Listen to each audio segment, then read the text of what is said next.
The last time I saw my father, he was sitting on the wooden porch of our old family home in North Carolina, sipping sweet tea and looking at the horizon like it held every answer he ever needed. I was too young back then to understand why he loved silence more than talk, why he preferred stories to sermons, and why he always paused before answering any question. But now, years later, I understand why. My name is Daniel Harris, and I grew up in a working-class family with honest roots, calloused hands, and humble dreams. My father, Jonathan Harris, was a mechanic with the wisdom of a philosopher and the patience of a saint. My mother, Margaret, was the glue that held our world together with quiet strength. This story isn't just about them. It's about everything they taught me, the life lessons that became painfully clear only after they were gone. I spent most of my 20s chasing status. I believed titles, money, and approval from strangers were the badges of success. I ignored my parents' advice, brushed off their gentle warnings, and pursued a version of life I thought would bring happiness. It wasn't until my mid-30s, after a divorce, losing my job, and battling anxiety that I began to remember their words. Slowly, painfully, I began to see the truth behind the life lessons they tried to teach me. The kind of truth you don't appreciate until the noise of the world fades, and life humbles you. The first real wake-up call came when I lost my job at a fast-growing tech company in Seattle. I had climbed the ladder, ignored friends, missed holidays, and thought I was building something worthwhile. When the layoffs came, I was just a number. No farewell. No thank you. Just a system-generated email that read like a breakup note. My apartment felt smaller after that. The silence was heavier. My phone stopped buzzing. That's when I called my mom. She didn't ask why I hadn't visited in over a year. She just said, "Come home, Danny." Sometimes the answers aren't where you've been looking. When I pulled into the driveway 2 days later, the house hadn't changed. The paint was faded, the oak tree still stood tall, and my father's old pickup truck rested under the same carport. But something was different. My dad was thinner, slower. He smiled, but it didn't reach his eyes the same way. I didn't ask questions right away. I just listened. That night, over fried chicken and cornbread, he said something that stuck with me. Life will teach you one way or another. Better to learn while you're still whole than wait until you're broken. Over the weeks I stayed there, we had long talks on that porch. He didn't lecture. He told stories, real ones. Like how he once regretted not apologizing to his brother before he passed, and how not every friendship was meant to last forever, and that time is both the greatest gift and the cruelest thief. "Son," he said one evening as the cicadas hummed, "there are things I wish I'd known when I was younger. But some lessons don't settle in the heart until you've felt enough hurt." I didn't understand every word at the time, but I listened. I let those words sit with me. One of the biggest lessons I learned came from watching how my parents treated people. They were never flashy, never rich, but they gave. Not just money, but their time, their compassion, and their presence. They attended funerals for neighbors they barely knew. They brought food to the sick. They sent handwritten notes to friends.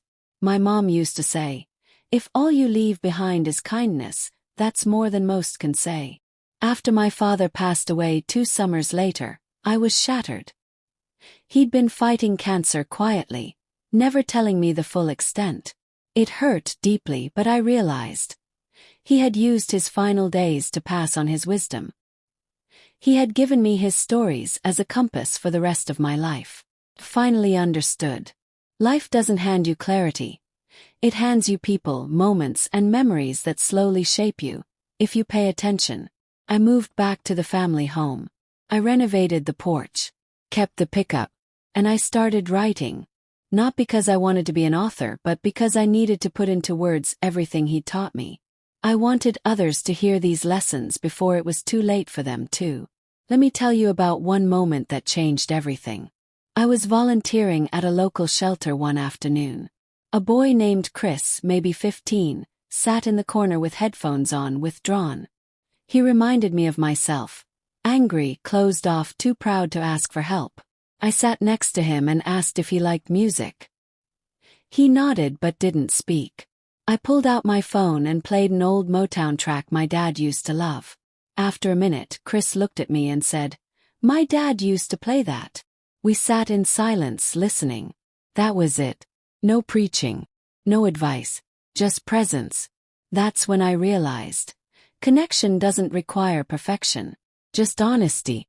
I started speaking at small groups, libraries, and even retirement homes, sharing my father's stories. People cried. Some wrote me letters saying it changed how they saw their own lives. One woman in her 70s said, "I've been bitter for 40 years. Your story helped me forgive my sister." That broke me in a good way. What I've learned and what I hope to pass on are these truths. Appreciate now. Not the next vacation, not when the kids are grown, not when you retire, now. Because one day now will be gone. Tell people you love them. Call your parents. Hug your kids longer. Say thank you to your partner even for small things. Love loudly. Let go of grudges. They're heavy and they only hurt you. Forgiveness is not weakness. It's freedom. Chase meaning, not approval. Social media doesn't care about your soul. The likes won't hug you when you're grieving. Real people will. Take care of your body. Not for vanity but for energy. So you can lift your grandkids. So you can walk on the beach when you're 80. So you don't miss moments. Be present. Put your phone down at dinner. Watch the sunrise without posting it. Listen, really listen when someone talks. Laugh. Often. To yourself. Silly shows. With your friends. Laughter is healing. And perhaps most importantly, live in a way that, when you're gone, people won't just remember you. They'll feel you. I've made peace with my mistakes. I've let go of the idea that I had to be perfect. Life is messy, people are flawed, and time never stops. But within all that imperfection, there's something beautiful, the chance to grow, to learn, and to share what really matters. My daughter, Emily, is 13 now. I see glimpses of my father in her. The curiosity, the quiet wisdom, the way she tilts her head when thinking. I tell her stories about him, about the time he taught me to fish, or how he fixed the neighbor's car for free just because he could. And sometimes I just sit on the porch and let her talk. She once asked me, "Dad, what's the most important thing you ever learned?" I looked out at the horizon, the same one my father used to watch, and said, "That life is short, but it's long enough if you live it right. And that living it right means loving deeply, learning always, and never waiting too long to say what matters." And that's what I want you to remember. Not just from my story but from your own life. The lessons are already around you. In the quiet moments. In the people you ignore. In the memories you've buried. Don't wait for life to slow you down. Slow down now. Listen now. Forgive now. Love now. Because one day, someone will sit on a porch like mine and think of you. And what?